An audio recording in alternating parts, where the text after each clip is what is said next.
ఢిల్లీలో ఒక సాధారణ ఆటో డ్రైవర్ అబ్దుల్ సామి. ఆటో నడిపి కుటుంబం పోషించే ఈ మనిషి ఒక స్మార్ట్ ఐడియాతో లక్షలు సంపాదిస్తున్నాడు. ఇంతకీ మ్యాటర్ ఏంటంటే, అబ్దుల్ సామి అనే ఇతడు ఒక సాధారణమైన వ్యక్తి. పెద్దగా చదువుకునే అవకాశం రాకపోవడంతో ఆటో డ్రైవింగ్ నేర్చుకుని ఆటో నడుపుతూ కుటుంబాన్ని పోషించడం మొదలుపెట్టాడు. అలాగే ఇతనికి వ్యాపారాలవి పెద్దగా ఏం తెలియదు, తెలిసిందల్లా ఆటో నడపడం. కానీ అతడి జీవితాన్ని మలుపు తిప్పిన ఒక స్మార్ట్ ఐడియా వల్ల ఇప్పుడు లక్షలు సంపాదిస్తున్నాడు. మరి ఆ స్మార్ట్ ఐడియా ఏంటో మనం కూడా ఒకసారి చూసేద్దామా?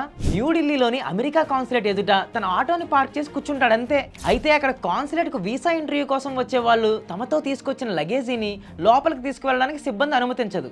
దీంతో ఆ లగేజీని బయట ఎక్కడ పెట్టాలో తెలియక తికమక పడుతున్న వారిని అతడు గమనించాడు. అదే ఛాన్స్ని క్యాష్ చేసుకున్నాడు సామి. తన ఆటోని లగేజ్ స్టోరేజ్గా మార్చేశాడు.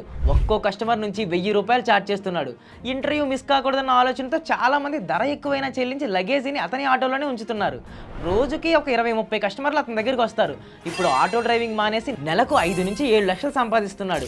సామి స్మార్ట్ వర్క్కి నెటిజన్స్ ఫిదా అయిపోతున్నారు. రాహుల్ అనే వ్యక్తి న్యూస్ని సోషల్ మీడియాలో పోస్ట్ చేయగా సామి పేరు వైరల్ అయిపోయింది. స్మార్ట్ ఆలోచనతో సక్సెస్ సాధించిన సామికి హ్యాట్స్ ఆఫ్. కాదు ఒకసారి ఉండండి. ఇప్పుడు ఈ ఐడియా మిగిలిన ఆటో డ్రైవర్లకు తెలిస్తే సామి పరిస్థితి ఏమవుద్ది? ఒక్కసారి కమెంట్ చేయండి.